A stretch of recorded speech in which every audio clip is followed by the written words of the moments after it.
Hey guys, it's QuickyBaby and welcome back to World of Tanks, and this time I've got something really exciting for you. We are going to be taking a look at one of the lost game modes of World of Tanks, one of the rarest, Confrontation. Confrontation arrived to World of Tanks in Update 8.11 in February 2014, and the idea was simple. What if all of one nation of tanks was fighting against the other nation? Soviets versus Germans, Germans versus the Brits, Brits versus the French. All of these encounters would be possible, and it might answer the age-old question, which nation is better? However, a couple of nations did not make it into the Confrontation game mode. China and Japan were deemed to not have developed enough tech trees with tank destroyers and self-propelled guns to be able to work within Confrontation.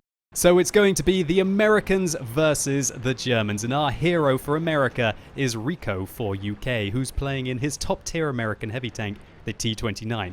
Now you might have noticed along the bottom of the screen for Wargaming's 8.11 hype trailer, or I guess that's what that kind of a video is, that they were not sure whether this game mode was going to be entirely balanced. They had to put a caveat in, a disclaimer, saying that this game mode is experimental and who knows how long it's going to be around for. And as I mentioned, it wasn't around for very long. It was removed in patch 9.0, which was in April 2014, and it entered the game in patch 8.11, which was in February 2014.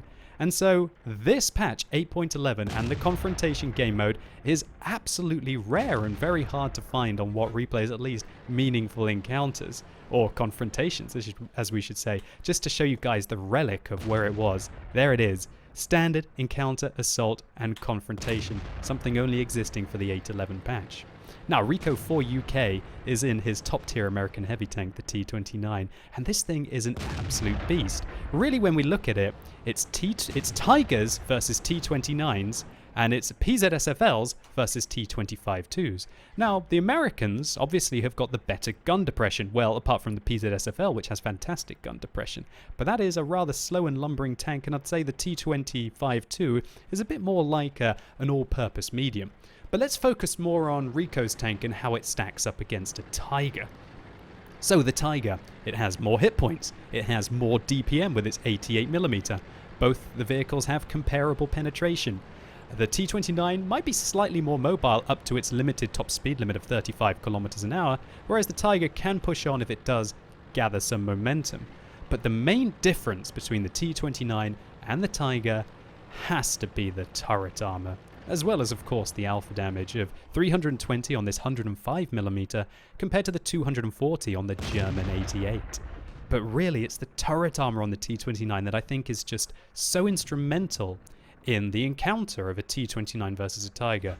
If the Tiger can catch the T-29 in the open and get clean shots into its hull armor, the Tiger is going to win 10 times out of 10 in a pure stand-up engagement, because the Tiger has got 1,500 hit points and it has a higher DPM, and the T-29's got 1,250 and lower DPM.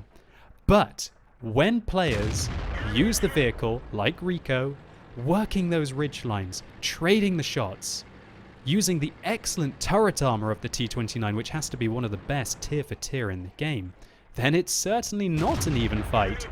The Tigers bounce off Rico's turret, but Rico certainly doesn't bounce when he hits the hull armor of the Tiger. And it doesn't take all that many 320 alpha damage shots against a Tiger, especially when you nail tracks just like that, to be able to pick them apart slowly, one by one. Although maybe Rico's the exception here. I guess we shouldn't really be surprised that it's the T-29s that are the only ones left alive. And you know what was also funny about the Confrontation game mode is that I believe this predates the artillery being changed through all of the tiers.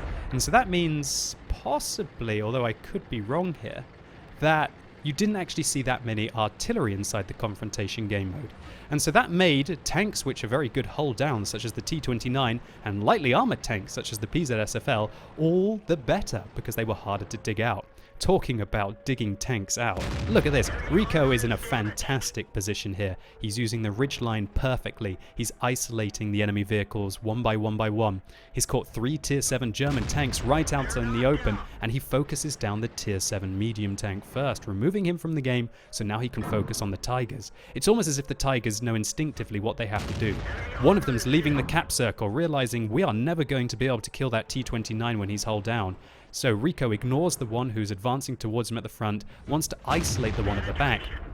We can see by that Tiger's hit points and also by the shape of his turret that he has a stock turret. That means that the most penetration that Tiger can have is 150. That means that he's very unlikely to be able to penetrate Rico's hull armor, which again is actually better than the T-29 because it's roughly the same thickness, I think 100 versus 109 millimeters or something.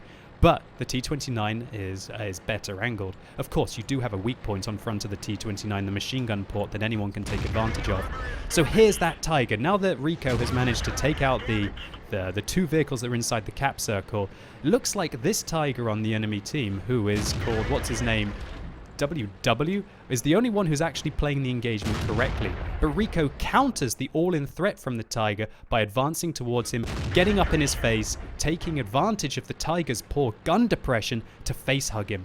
Now the T-29's thickest armor is towards him, and we can see the Tiger unable to penetrate the top of Rico's tank, but he is going to penetrate the Tiger's armor, which he can depress his gun low enough to shoot down onto the hull every single time. Wow, what a fantastic game so far here for Rico. There's no doubt that he is carrying his socks off in this game with 5,800 damage done and 6 kills in just over, I believe, 6.5 minutes. What a fantastic achievement. Something that you could do quite a lot of in the Confrontation game mode. Now that Rico has pretty much created a graveyard in his base and also around him, he's allowed the T-29s towards the south of the map to be relevant inside this game. Of course, you have to protect your cap circle first at all costs, and having done that, now Rico can turn his attention towards the Germans who are isolated towards the south of this map. He spotted a Tiger out in the open. Will he be able to find a shot on him? We can see the bouncing of the turret. The physics of the game mode certainly way different back in patch 8.11 than they would be now inside the game. So he gets spotted, pulls back, aims towards the PZSFL and finishes him off. Great result there. I wonder who it is who's spotting him. I have my 445 meters max spotting range on the map in the faint black here, and so it clearly wasn't the Tiger or the PZSFL who was there who was managing to catch a glimpse of him. Possibly it was the Tiger. Either that or the PZSFL that was last spotted has advanced a little bit closer to be able to get a spot on Rico. Anyway, handling that tier 7 German tank destroyer, he makes his way towards another bush location, hopefully to remain spotted, to be able to spot the remaining tier 7 German lightly armored tank destroyer. Remember, that is a dangerous vehicle. It carries the Ferdinand's gun. It's got 490 alpha damage. It's only going to take 2 hits with that tank with excellent gun depression to be able to remove Rico from the game. And I'm pretty sure that Tiger is going to be able to handle both of those T-29s, considering how low health they have. So Rico advances to the next bush, finally finds the PZSFL. Will he find a shot right through the side? Yes, he will. Great hit there, reducing his hit points to 78. And being able to take a shot from the PZSFL, it looks like Rico should be able to find it. Will he blind fire the bush? Yes! Oh, how did that one not go in? I guess the PZSFL must have moved. Now the Tiger, no longer spotted by the T-29s towards the southwest of this map, must have turned his attention round to focus on the marauding Rico, who has taken out half of his team, and indeed it looks like the Tiger has flanked. The PZSFL fires a high explosive round at Rico here. Maybe those were loaded to take out the lightly armored American tanks towards the southwest, who finish off the PZSFL, and the Tiger finally manages to penetrate Rico's armor, isolating his weak hull. Will the Tiger put another round in? He misses, but Rico hits him, zeroing in another shot, and kablam!